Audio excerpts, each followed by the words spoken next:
স্বাগত। আমি আকবর হোসেন সুমন আপনাদের সাথে আছি করোনা পরিস্থিতির সবশেষ তথ্য নিয়ে। শুরুতেই জানাবো দেশের খবর। দেশে করোনা ভাইরাসে আক্রান্তের সংখ্যা ছাড়িয়ে গেল 11,000-এর ঘর। একদিনেই 790 জন শনাক্ত হয়ে মোট কোভিড-19 রোগীর সংখ্যা দাঁড়ালো 11,719 জনে। 60তম দিনে দেশের অনুমোদিত 33টি ল্যাব থেকে 6,241 জনের নমুনা পরীক্ষার পর এ তথ্য দিয়েছে স্বাস্থ্য অধিদপ্তর। 24 ঘন্টায় মারা গেছেন আরও 3 জন। এখন পর্যন্ত কোভিড-19-এ মৃতের সংখ্যা 186।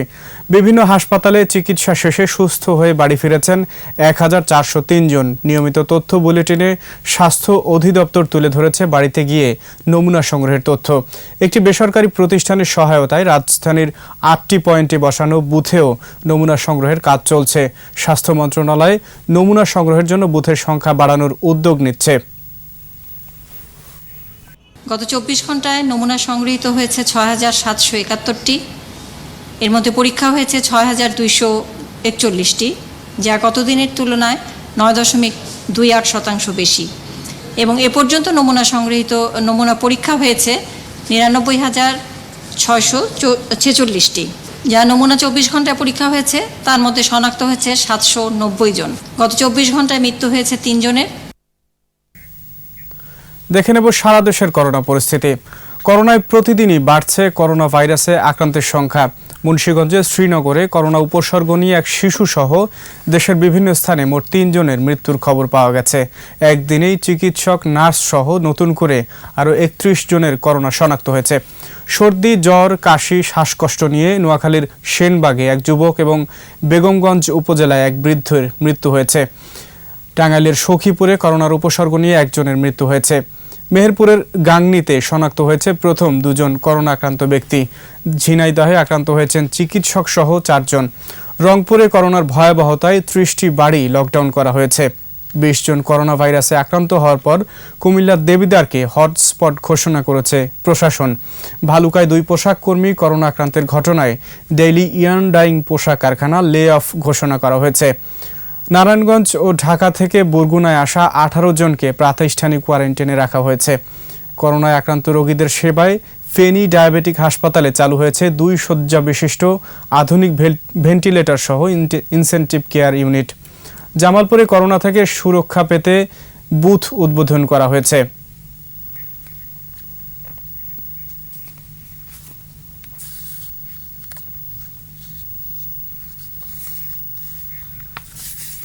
এবার জানাবো বিশ্ব পরিস্থিতি। বিশ্বজুড়ে করোনা ভাইরাস আক্রান্তের সংখ্যা একদিনে 81,500। আক্রান্তের 98% মৃদু ঝুঁকিতে আছে, যার সংখ্যা 21,87,321। বাকি 2% 49,232 জনই আছে অতিমাত্রার ঝুঁকিতে। মৃতের সংখ্যা 24 ঘন্টায় 5,500। করোনায় এ পর্যন্ত বিশ্বজুড়ে মৃতের সংখ্যা 2,62,601। আক্রান্তের সংখ্যা 37,49,729 এবং সুস্থ হয়ে বাড়ি ফিরেছেন 12,52,133 জন।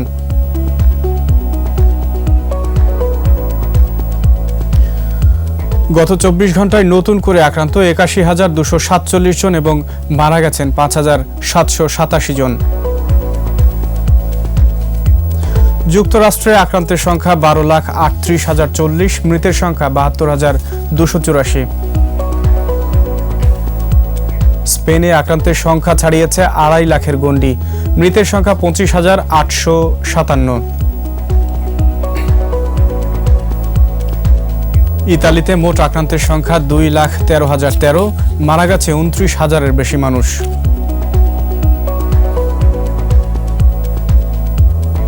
যুক্তরাজ্যে মোট আক্রান্ত 1,96,243, মৃতের সংখ্যা 32,313। ফ্রান্সে মোট আক্রান্তের সংখ্যা 1,70,694, মৃত্যু ছাড়িয়েছে 25,500। জার্মানিতে আক্রান্তের সংখ্যা 1,67,704 জন, প্রাণহানি 7,239। রাশিয়ায় বাড়ছে আক্রান্তের সংখ্যা 1,65,929, মৃতের সংখ্যা 1500 ছাড়িয়েছে।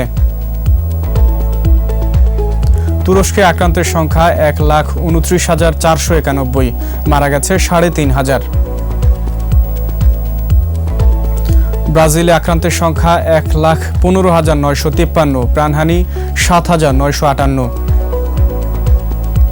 ইরানে মৃতের সংখ্যা 6,000-এর বেশি, আক্রান্তের সংখ্যা পার করল 1 লাখ।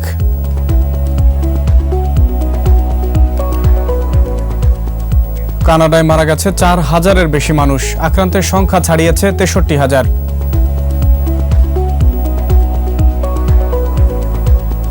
ভারতে আক্রান্তের সংখ্যা বেড়ে 49,000, মৃতের সংখ্যা 1,695। পাকিস্তানে আক্রান্তের সংখ্যা 22,500, মৃতের সংখ্যা 5 শতাধিক।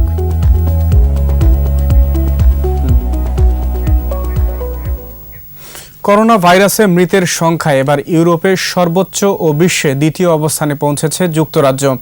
করোনা মোকাবেলায় গঠিত টাস্ক ফোর্স ভেঙে দেয়া ও ব্যবসা প্রতিষ্ঠান খুলে দেওয়ার ঘোষণা দিয়েছেন প্রেসিডেন্ট ট্রাম্প।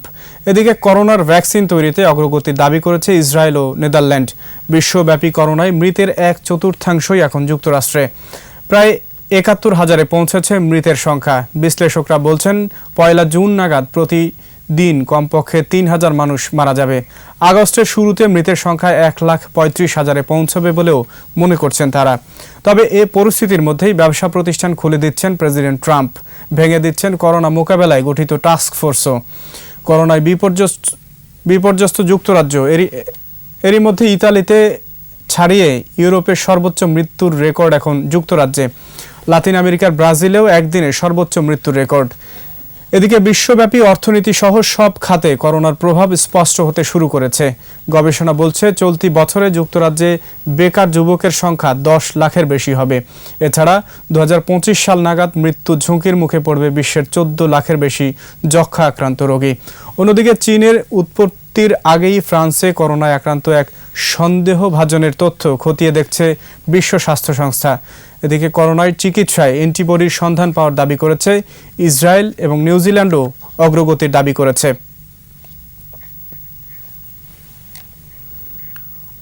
দর্শক, এই ছিল আমার হাতে থাকা করোনা পরিস্থিতির সবশেষ তথ্য। নতুন তথ্য নিয়ে আবারও ফিরব। স্বাস্থ্যবিধি মেনে চলুন, সুস্থ থাকুন।